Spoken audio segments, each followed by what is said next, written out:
Hello बच्चों, मैं हूं आपका दोस्त अंकित कुमार वर्मा और मैं आपका स्वागत करता हूं हमारे YouTube चैनल RGV क्लासेस 2.0 में। तो जैसा कि सभी को पता है कि हम लोग मैथ्स में फर्स्ट चैप्टर को कंप्लीट कर चुके हैं। तो चलिए अब हम लोग स्टार्ट करते हैं मैथ का चैप्टर नंबर 2 पॉलिनोमियल, जिसको हिंदी में कहते हैं बहुपद। ठीक है, तो जैसा कि आप लोग देख रहे हैं पॉलिनोमियल, आज हम लोग सेकंड चैप्टर स्टार्ट कर रहे हैं और सेकंड चैप्टर में हम लोग देखते हैं क्या क्या होता है पॉलिनोमियल। सबसे पहले चैप्टर का नाम ही देख लीजिए, क्या लिखा हुआ है, पॉलिनोमियल। तो बच्चों, पॉली का मतलब होता है बहुत सारे, पॉली का मतलब मैनी, ठीक है, यानी बहुत सारे, और नोमियल्स का मतलब होता है टर्म्स। नोमियल्स का मतलब क्या होता है, टर्म्स, यानी कि जिसमें बहुत सारे टर्म्स हो उसको कहते हैं पॉलिनोमियल। लेकिन इनकी कुछ कंडीशंस हैं, जैसे फॉर एग्जांपल आपको बताते हैं, कहीं पर लिखा है 3x square plus 4x plus 5, है ना, ये एक टर्म है ना। तो हमसे पूछता है कि बताइए क्या ये पॉलिनोमियल है। तो हमने एक चीज तो देख ली कि भैया यहाँ पर बहुत सारे टर्म्स, पॉली मतलब बहुत सारे टर्म्स, बहुत सारे टर्म्स, 1 2 3 टर्म लिखे हुए, पहला 3x स्क्वायर 4x और x, ठीक है। तो ये एक पॉलिनोमियल है, लेकिन इसमें कुछ कंडीशंस है। क्या कंडीशन है जरा देखिए। इसमें जो बच्चों वेरिएबल होता है ना, वेरिएबल x y z जो वेरिएबल है, जिनकी वैल्यू हमको नहीं पता होती है, उन वेरिएबल्स की पावर बच्चों क्या होनी चाहिए, होल नंबर होनी चाहिए, यानी कि 0 से लेके इनफाइनाइट तक के नंबर होने चाहिए, इसके अलावा और कुछ नहीं होना चाहिए। और उसमें भी इंटीजर। होल नंबर में क्या होता है कि पॉइंट में नंबर नहीं आते हैं, रूट में नहीं आते हैं।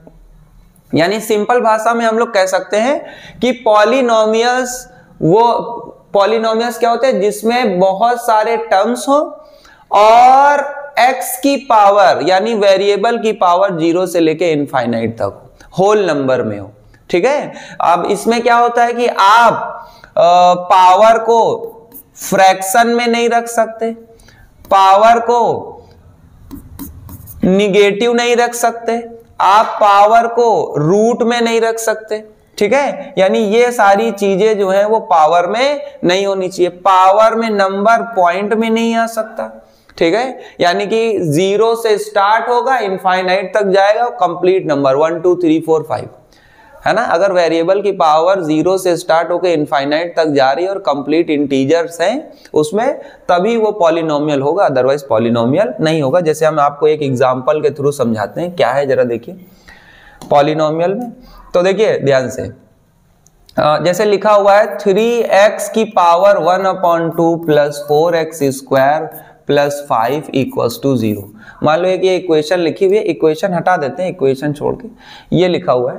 तो जैसे लिखा, ये टर्म है, तो हमसे कह रहे बताइए क्या ये पॉलिनोमियल है। हमने कहा नहीं, पॉलिनोमियल नहीं। क्यों? क्योंकि वेरिएबल की पावर किस में आ गई है, वेरिएबल की पावर आ गई है, 1/2 था, वेरिएबल की पावर फ्रैक्शन में आ गई, तो ये पॉलिनोमियल नहीं है, ठीक है।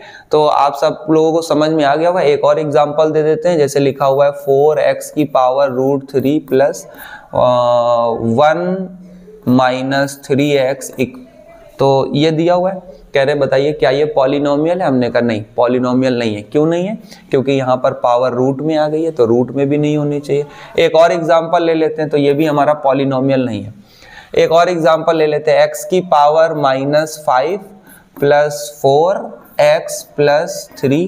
कह रहे बताइए क्या ये पॉलिनोमियल है। हमने कहा नहीं। क्यों? क्योंकि पॉलिनोमियल वेरिएबल की पावर माइनस में आ गई, तो ना फ्रैक्शन हो, ना रूट हो, ना माइनस हो, ठीक है। एक और आपको देते हैं, जैसे लिखा हुआ है 4x square plus 3x plus 2/x plus 5, है ना। कह रहे बताइए क्या ये पॉलिनोमियल। पॉली मतलब बहुत सारे, नोमियल मतलब टर्म्स, बहुत सारे टर्म्स दिए हुए हैं बच्चों, लेकिन यहाँ पर आप देख रहे हैं अपॉन में x है।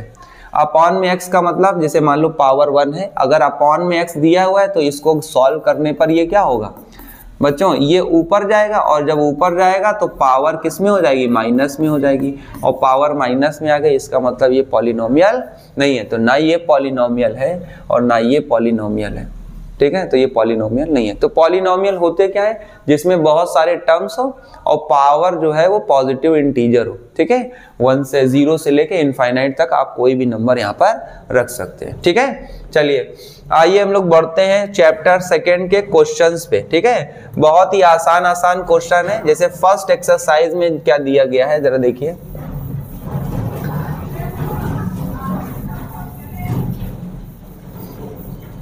देखिए फर्स्ट एक्सरसाइज में क्या दिया गया है देखिए ये हमारी एक्स एक्सिस है, लाइन ड्रॉ कर लेते हैं। ये हमारी एक्स एक्सिस है और ये हमारी बच्चों वाई एक्सिस है, ठीक है। और यहाँ पर एक्स एक्सिस और वाई एक्सिस में ये एक्स एक्सिस है, ये वाई एक्सिस है, ठीक है। अब इसमें जैसे कि मान लीजिए कोई ग्राफ दिया हुआ है ना, ये ग्राफ दिया हुआ है। हमसे कह रहे हैं कि इस ग्राफ को देखना है और आपको बताना है कि इसके कितने फैक्टर हैं।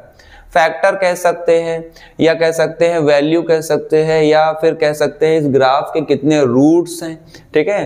रूट्स बोल सकते हैं, find the roots of this graph, find the zeros of this graph, है ना। और क्या कह सकते हैं हिंदी में बच्चों, मूल कह सकते हैं कि मूल ज्ञात कीजिए या शून्यांक ज्ञात कीजिए, ठीक है, शून्यांक ज्ञात कीजिए। तो कभी भी आपको ग्राफ दिया है और आपसे कह रहे हैं number of zeros, number of roots, number of जो है मूलों के संख्याएं बताइए, शून्यांकों की संख्याएं बताइए, ठीक है। तो कैसे निकालते, बड़ा ही आसान है। कैसे करना है जरा देखिए। सबसे पहले आप ये चेक कर लीजिए कि ये जो ये ग्राफ है ये एक्स एक्सिस में कितनी जगह कट कर रहा है। तो हमने देखा ये ग्राफ जो है बच्चों एक्स एक्सिस पे देखो, एक तो यहाँ पे कट कर रहा है, दूसरा यहाँ कट कर रहा है, तीसरा यहाँ कट कर रहा है। तो कितनी बार इसने एक्स एक्सिस को कट किया, 3 बार। कितनी बार, 3 बार कट किया।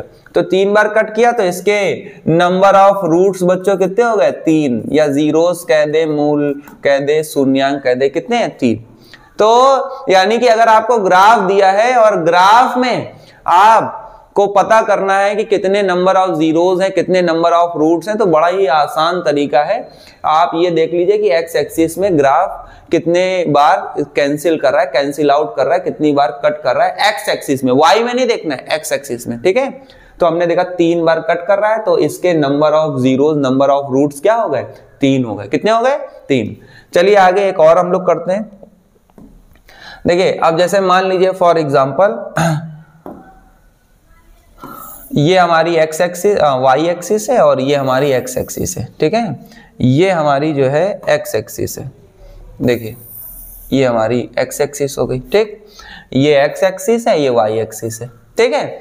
आप जरा ध्यान दीजिएगा, यहाँ पर क्या करना है कि एक ग्राफ जैसे मान लीजिए दिया हुआ है, ये ऐसे ग्राफ दिया हुआ है, ये ऐसे ग्राफ दिया हुआ है। हमसे कह रहे हैं number of zeros, number of roots बताइए। बड़ा ही आसान है, हमें चेक करना है कि ये जो ग्राफ है ये एक्स एक्सिस को कितनी बार कट कर रहा है। तो एक्स एक्सिस पे देखा हमने कितनी बार कट कर रहा है, 1, 2 बार कर रहा है। तो number of roots, number of roots कितने होंगे, 2 रूट्स होंगे। जीरोस कह दे, मूल कह दे, शून्यांक कह दे, कितने होंगे, 2 होंगे, ठीक है।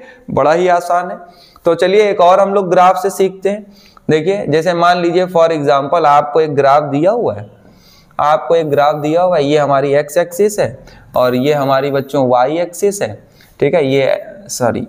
ये हमारा एक्स एक्सिस है, ये हमारा वाई एक्सिस है और हमें एक ग्राफ दिया हुआ है। देखिए जैसे ग्राफ दिया हुआ है इस तरह से, ध्यान दीजिएगा, ये दिया हुआ है ना, इस तरह से दिया हुआ है।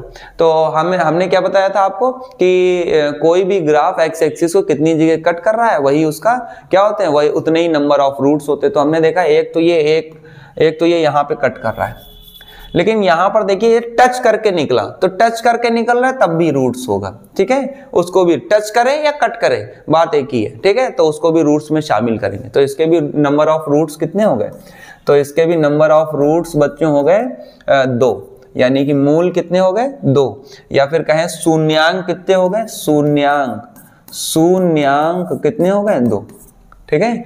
तो आई होप आप लोगों को ये छोटा सा कंसेप्ट अच्छा लगा होगा और इससे रिलेटेड आप 2.1 एक्सरसाइज को कर सकते हैं। तो चलिए हम लोग मिलते हैं नेक्स्ट वीडियो में नेक्स्ट कंसेप्ट के साथ। तब तक वीडियो को लाइक करें, शेयर करें, सब्सक्राइब करें। धन्यवाद।